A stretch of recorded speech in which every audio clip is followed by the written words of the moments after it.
Welcome. Again, as Brian said, we are going to make an effort to show you a little bit about what we do in the line of wildlife videography and the stories that we do. I produce a show called North Dakota Outdoors. As the producer, I write it, I narrate it, and I help edit it. Mike does the videography. Boy, they said I had a big head, but Mike does the videography for us and does the lion's share of the editing. So basically, he does most of the work, and I take most of the credit. I want to make a comparison. How many of you out there have seen the Outdoor Channel? Seen shows on the Outdoor Channel of Billy Bob and Jimmy Ray getting ready to go out and spear a wild hog?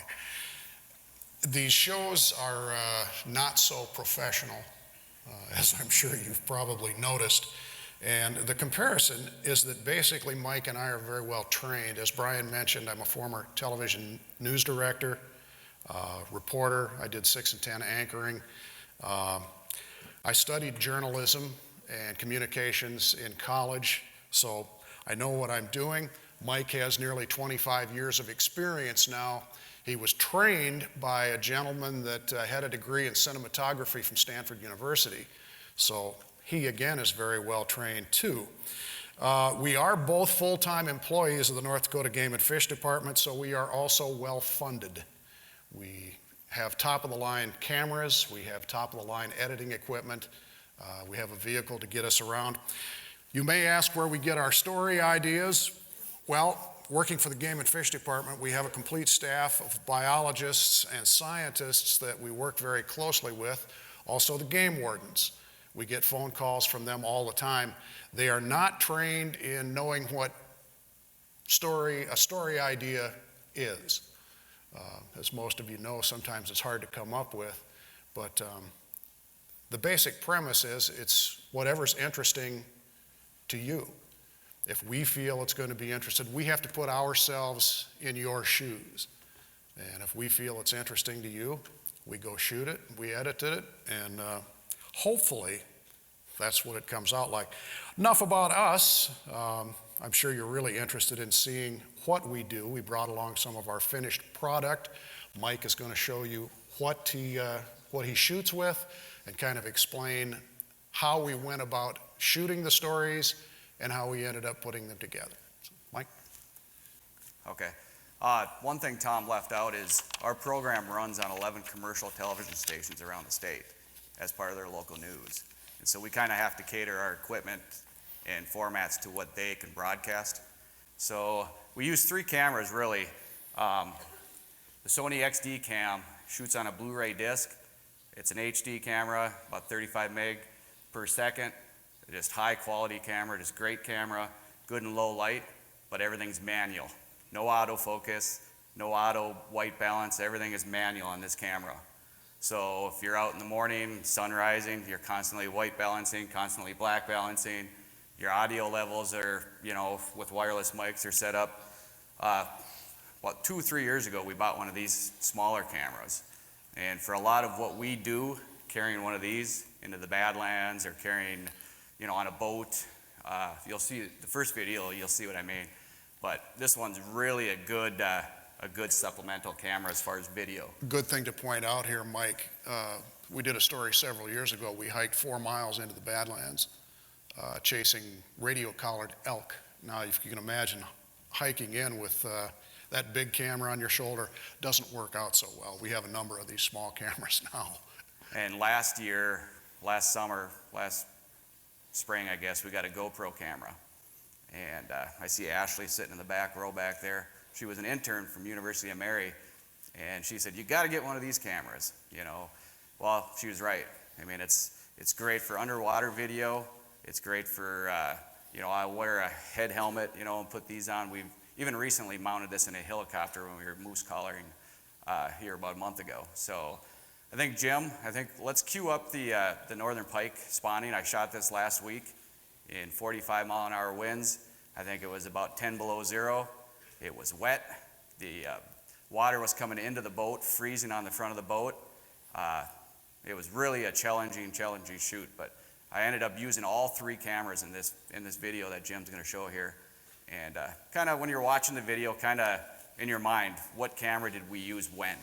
I mean, that's the big thing. And you'll be able to tell. It's pretty easy. But Jim, if you want to start the first one, you got her ready. Okay. A couple of factors that let fish know it's time to begin the procreation process. Water temps and photo period are what trigger these fish to know what time it is to spawn. Northern pike, the official state fish, is generally the first to start the spawning process, and that can cause some issues for the collection crews. Ice, snow, wind, and cold make it uncomfortable, but not impossible to complete their task. Basically what we're hoping to catch good numbers of are the running females and the males. After the initial netting and sorting, the egg collection process begins. And then behind me, we're actually collecting eggs right now. Crew is actually squeezing the females, squeezing the eggs out of the females, and combining that with sperm that's extracted from the males. After the eggs are collected and fertilized, they're transferred to a more suitable environment. And then those eggs are put into the washing jars, which keep the eggs moving and kind of stirred up, so again, they don't clump together until they get to the hatchery. These endless rows of washing jars are tumbled and nurtured until they begin the final process. The hatchery employees will hatch these eggs, raise them up in their rearing ponds till they're about an inch or so long, and then the North Dakota Game and Fish Department will collect those, what we call fingerling northern pike, and those are what are stocked around the state. Most anglers have never seen the actual collection and hatching process, but they do see the results of the stocking process every time they fish a North Dakota lake or river. Collecting these eggs and raising these fish in the hatchery will allow us to maintain a number of pike fisheries around the state that should provide great angling for years to come. This is Tom Jensen, Outdoors. So you can kind of see where the different cameras were used. Obviously, I wasn't going to use the XD camera underwater. You know, I had a still camera in the boat with me, and the water coming over from the wind, my button on the still camera actually froze, so I couldn't even take still photos. And so, but the underwater stuff was used with the GoPro. Everything you saw on the boat was filmed with this camera. The interview was filmed with this camera. And the reason for that is I didn't want to take the $30,000 camera on the boat when there's 45-mile-an-hour winds, water's coming in.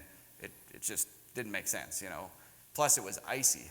On the front of the boat, it was icy, so I'm trying to film, and the wind's blowing us, and it, you know, definitely had my life jacket on. This next program that we're going to show, I believe, is the Sage Grouse Hybrid Show.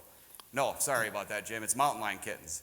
And you'll see last summer we hiked into the Badlands, 3 miles, I think it was, through some pretty rugged country, and the first time the Game and Fish Department's ever tagged mountain lion kittens in North Dakota. One of the challenges, if I can add here, was that in order to get these kittens, of course the mother was there, and when we hiked in, we actually should have had a game warden with us with a firearm, but the fur bearer biologist that tipped us off on the story, the female was radio collared, so they knew where the kittens were, but they knew that the female was with them, so they handed me a can of pepper spray and said, here, you keep us safe. Well, the mother was behind us about 20 feet and raising all kinds of heck and spitting at us, and not real happy that we were playing with her kittens, but that all kind of adds to the intrigue of the story. And one more with this. Like I said, Ashley was our intern last year, and we sent her down trying to get mountain lion video in the wild. Good luck. I mean, you just don't see them. They don't stick around. I had one 15 yards from us, and we couldn't even see it. All we could do is hear it. And so we sent Ashley down to the zoo, and we do use DSLR cameras every now and again. And this first shot here, right here, was with a DSLR camera. And so go ahead, Jim. You can play this program. Fur bearer biologists with the Game and Fish Department teamed with a graduate student from South Dakota State a number of years ago to radio collar mountain lions, an effort to get a better handle on cat populations. Our number one objective is to determine adult mountain lion survival. So we want to know how are the mountain lions faring in North Dakota and if there's any impacts from our harvest season on the mountain lion population. The tracking crews got a surprise when a male cat they were monitoring was joined by a radio-collared female. So that was pretty good indication that there was probably a breeding event occurring. After waiting around 90 days, the normal gestation period for a pregnant mountain lion, it was determined that she had denned up and had her young. Then another month wait before the decision was made to make an attempt to ear tag them, a first in North Dakota. This would make them what Steph Tucker calls marked individuals. That means if they show up later, sometime later down the road, we can use them in our mark recapture estimate of survival and population size for mountain lions. The hike in for the tagging crew was grueling, but the prize at the end was well worth it. There were 4 kittens at the den site. We worked very quickly through the kittens. All we did was we sexed them, we weighed them, and then we put ear tags in each of their ears. If you listen closely, you can hear the mother mountain lion voicing her displeasure at our research project. And believe me, she stayed a little too close for comfort.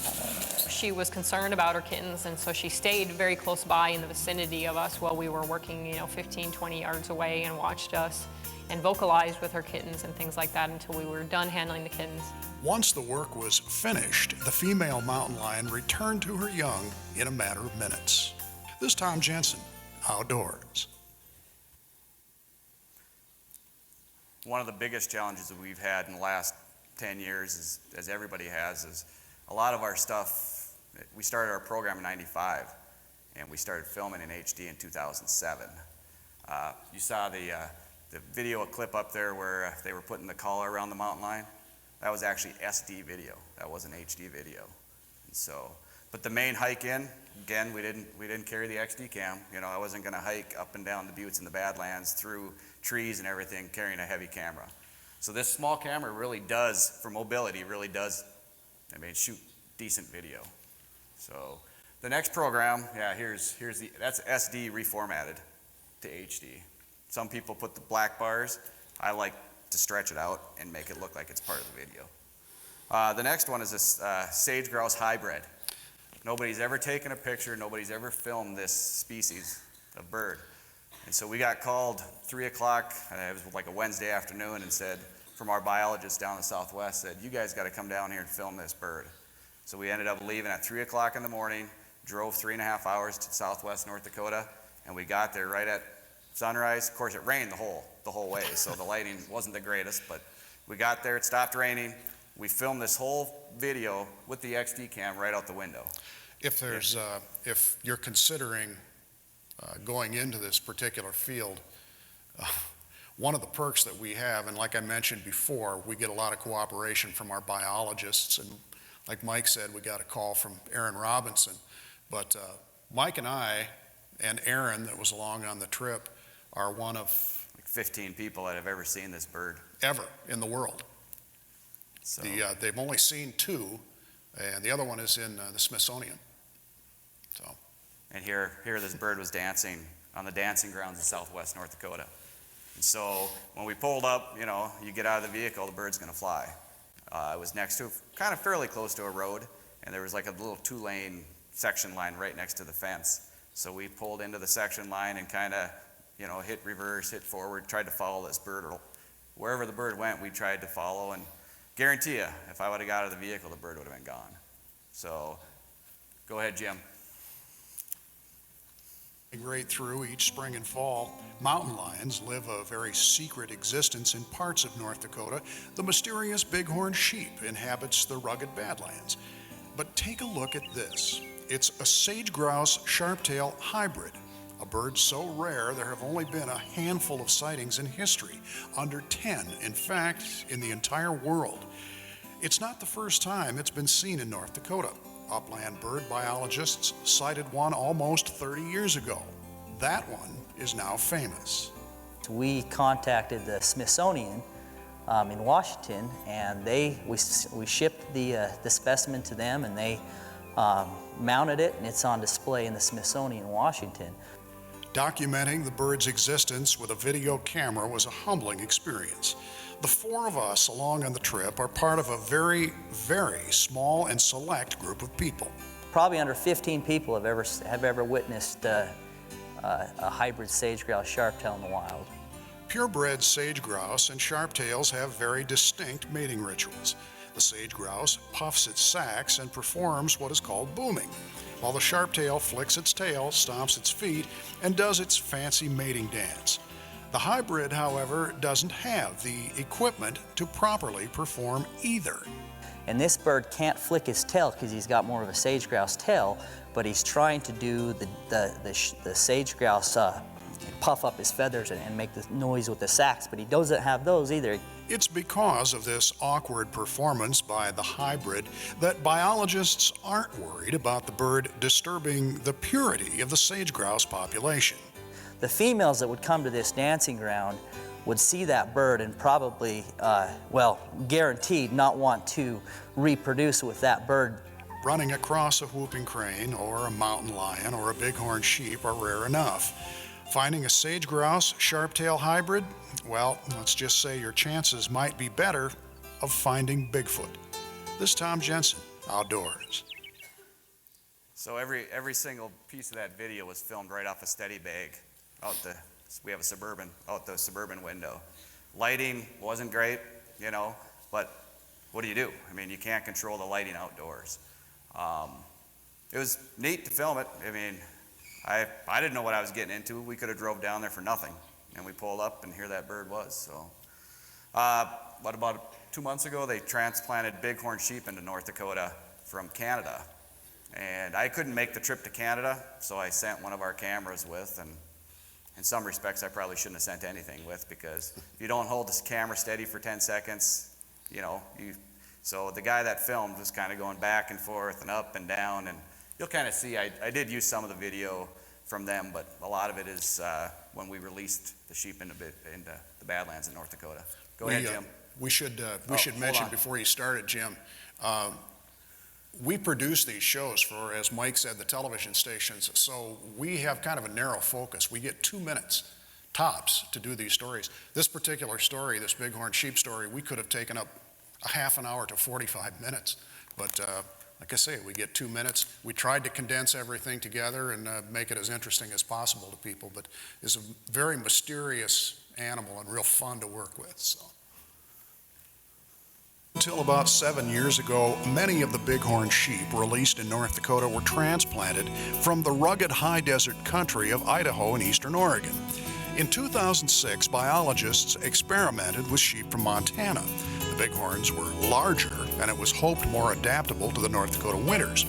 The Montana herd thrived, so for the first time ever, crews from the Game and Fish Department ventured outside the country to western Alberta to retrieve 24 bighorns that are very similar to the Montana sheep. They're a large-bodied stock of bighorn sheep that we think will do very well in our cold climate here in North Dakota. The bighorn's previous home, an active coal mine near Jasper National Park in Alberta, has some breathtaking views.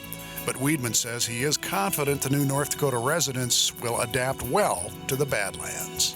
So we don't have the giant peaks of Jasper National Park, but the habitats are actually fairly similar. Since the bighorn sheep program in North Dakota is funded primarily by the Midwest chapter of the Wild Sheep Foundation, Weidman says the transplant would not have been possible without the cooperation of the Alberta Division of Fish and Wildlife. It's the generosity really of Alberta to provide these sheep at no cost to us. The Alberta bighorns are used to being around people, so the crews used a unique method to capture their quarry. About a week before we arrive, they place alfalfa for bait, and then the sheep come to the alfalfa every morning, and then the last day we'll set up a drop net. Then, after the capture and a long trailer ride back to the States, the 2 rams and 22 ewes were ready for release in their new home west of Grassy Butte, and they seem to be adapting to the habitat well. Since the release, I've been out every day, and they're laying on the ridges like they've been there their whole lives, enjoying the warm weather out here and eating a lot of good grass, so they seem to be doing really well. This is Tom Jensen, Outdoors. Questions or anything? It's hard to see, I can't see hands, so it's hard to, if you have a question, just yell it out. I'm curious about your planning process. I mean, obviously you have to lot of stuff on the fly when you're out in the field deciding where you're going to put cameras and what kind of shots you're going to set up. Can you tell us a little bit about how much you plan beforehand, and do you have a process that you usually follow when you go out on a shoot? We try to plan everything we do, but sometimes it doesn't work out. The Bighorn sheep capture there, for sake of example, they gave us the luxury of setting our cameras in certain areas. There are other areas that they wouldn't let us set them because they don't want the sheep upset and things. And that was one of the cases that it didn't work out. For the most part, yeah, we make a plan before we go. Some of them are very simple, but the weather is always a challenge. Mike showed you the Northern Pike video, and obviously the snowstorms, wind, rain, cold, equipment doesn't work. But yeah, we make a pretty detailed plan before we go.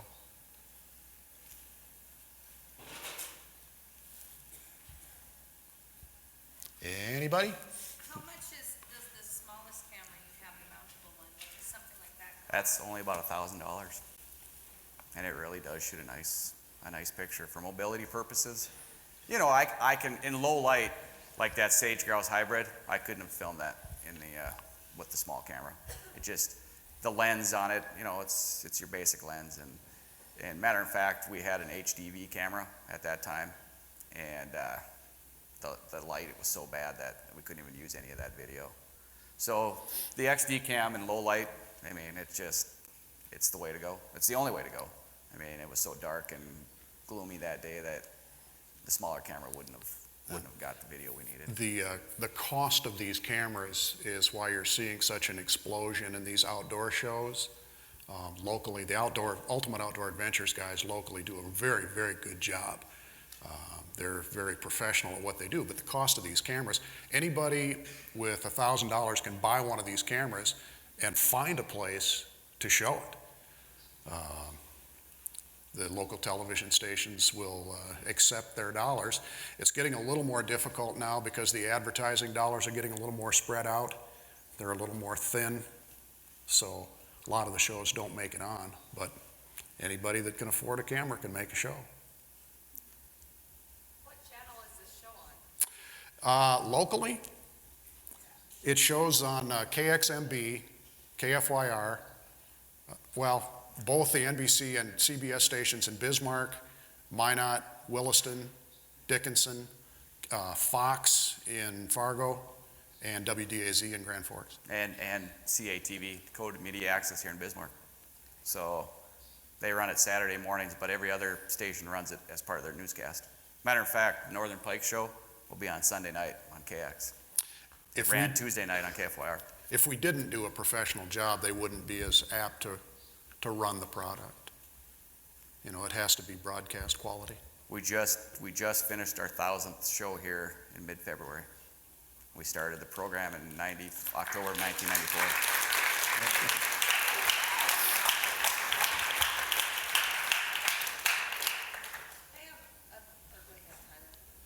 How often do you shoot with a DSLR, and how do you keep it so steady? I personally don't shoot with a DSLR. Do you ever We have a photographer, Craig Burley's his name, and he's shooting a lot of the DSLR. We don't have a lot. Ashley, you know, when she was interning with us, she used the DSLR every now and again. To me, it's gonna, you know, for a lot of the stuff we do, I mean, you can't run and, you know, when you're out in the Badlands, you can't be carrying a DSLR. I mean, it just, and then mobility, and I think they finally just came out with an autofocus lens on the DSLR, if I'm not mistaken. But those are my 3 cameras. That's what I use. I carry a D70 still camera with me, just takes landscape photos and just miscellaneous photos for the department. But most of what I use is the XD cam. So, Thank you. yep.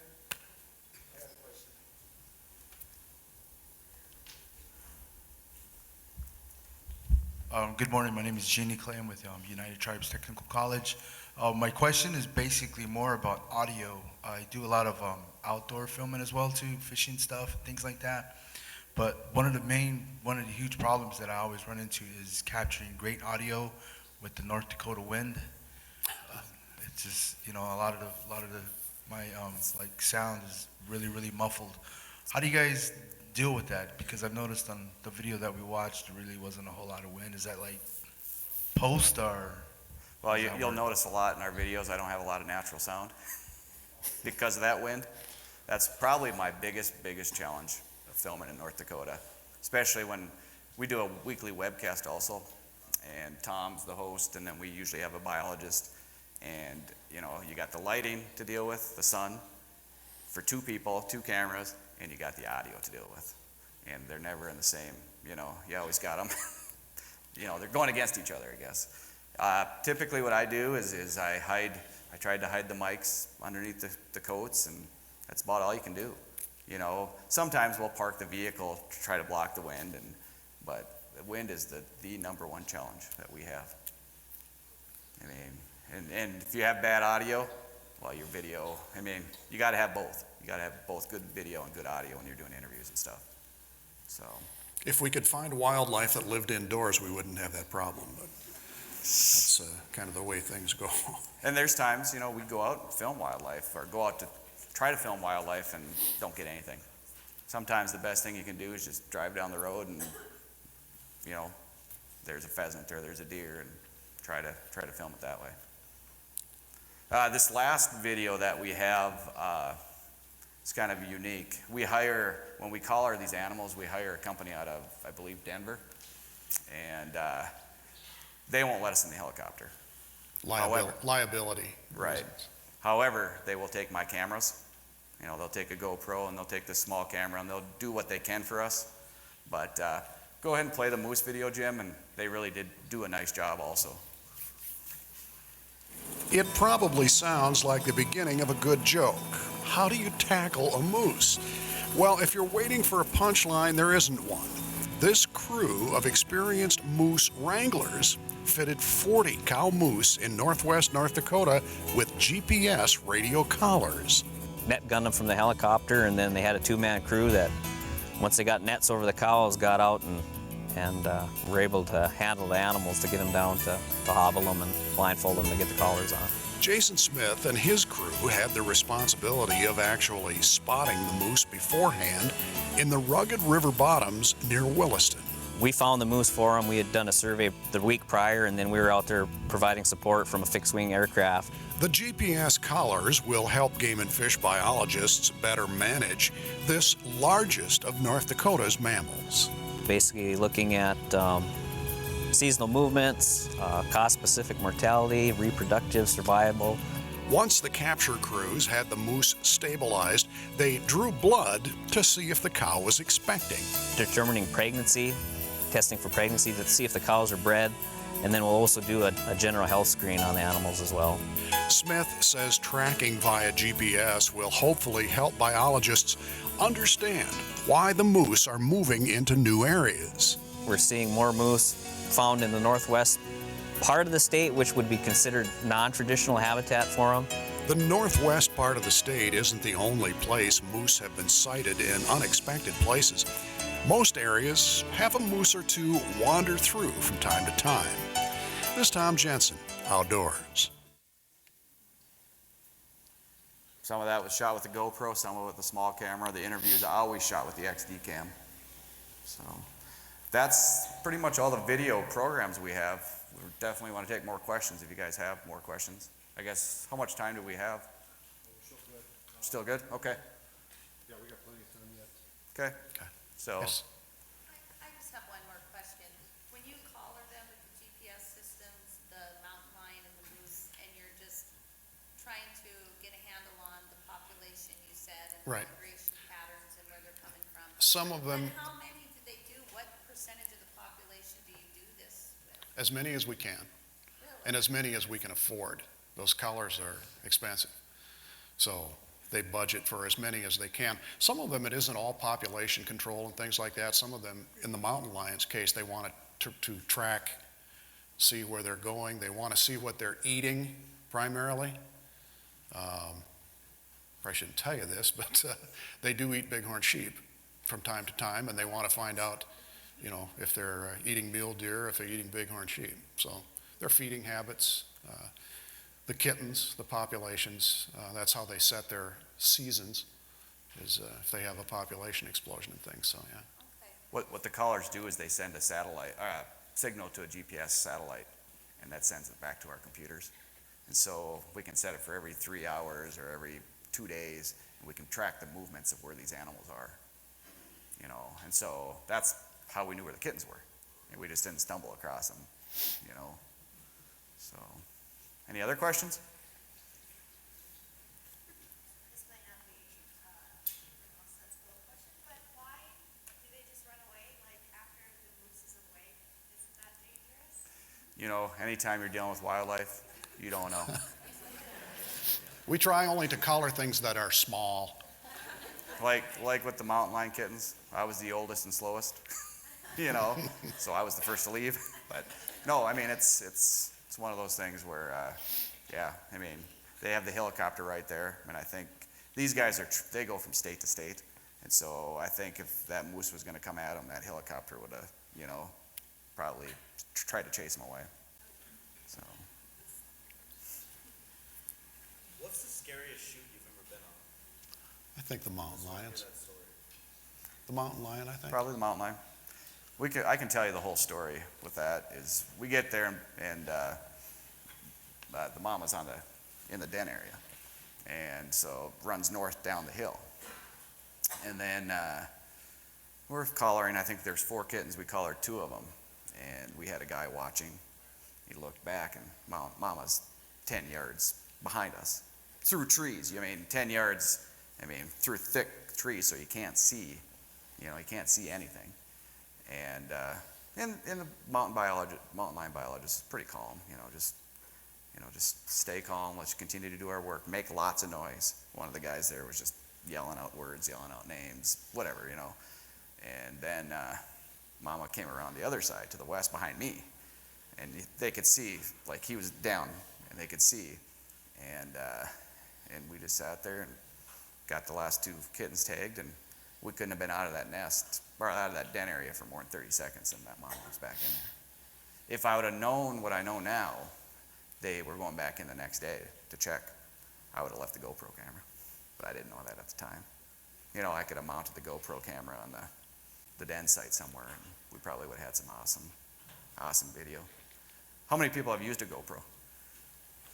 So you know about the GoPro app, you can see it on your phone, you can control it. Yeah, see, that would have been great. We could have went up to the top, and you know, I think you have to have a direct line of sight somehow, but probably could have seen what was happening. And that one thing I did forget, in the mountain lion show, you saw like the black and white video of the mom. You know, they were baiting that lion to come in so they could collar one, and that was a trail cam. So. Somebody had a question back there. Can you talk about how much video you shoot versus how much you keep and use in the editing process? I very rarely delete anything, and that is an issue as far as storage. I mean, I think we're up to, I don't know, probably 30 terabytes of storage. One thing we do too is not only does the TV stations run our programs, they also come to us for when they want to do programs on, say they want to do one on pheasant hunting. Well, I'll supply the video, they'll do the program. And we do that a lot. Follow up on that question, guys, is, so how much video do you average when you go out and do a shoot, and then try to come up with the outline to knock it down to 2 minutes? I mean, that's probably your hardest part, is to determine then your storyline, and then you're sitting there with, I don't know, what, an hour and a half sometimes of video, 2 hours? Absolutely, yep. Like the Northern Pike video, I had 3 different cameras we used and probably 2.5 hours worth of video. Yeah, and how do you pick and choose, how do you pick and choose what's good and what's bad? And it's just what ends up working during the editing process, really. Do you script it ahead of time? No. Tom? No. So you just kind of... Nope, I write, it's always an old premise in television, that see dog, say dog. Say dog. Yeah.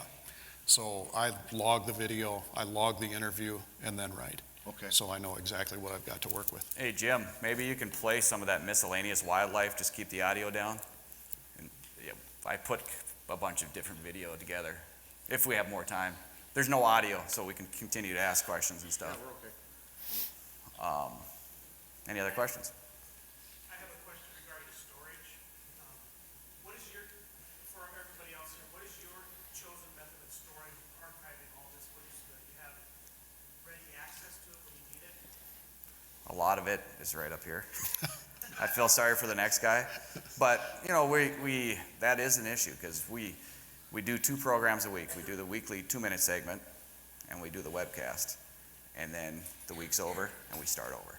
So how do I go back and how do I, okay, this is that shot, this is that. It's hard, you know. We bought Drobos. I don't know if you know what a Drobo is. And we were a little nervous when we bought it because we didn't know how it was going to work with the Avid. We had it on Avid, and seems to be great, absolutely great. No issues at all. But storage, I think anybody doing this type of work, storage is a big issue, especially with HD. Wait till 4K comes out, you know. For your XD, do people use those on like TV shows? Absolutely. Like Disney Channel and stuff? Yep. Yep, absolutely. Actually, you know, I've seen a lot of news media going to a smaller camera now for mobility. I mean, if you're rushing to try to cover a hot topic, if you can hold your small camera up and get the same audio, I mean, with the XD cam, you get that balanced XLR audio, which is, I film all my interviews with the XD cam. So if we're gonna be on a boat and I'm filming somebody and I'm trying to do an interview, I'm taking the XD cam. So. Anybody else?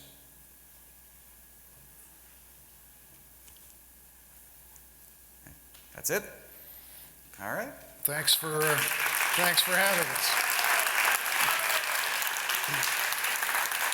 If anybody has follow-up questions, we're available at the Game and Fish Department. Just give us a call if you need help with anything. If you're interested in going into this and you have questions and stuff, give us a call out at Game and Fish. We're glad to help you.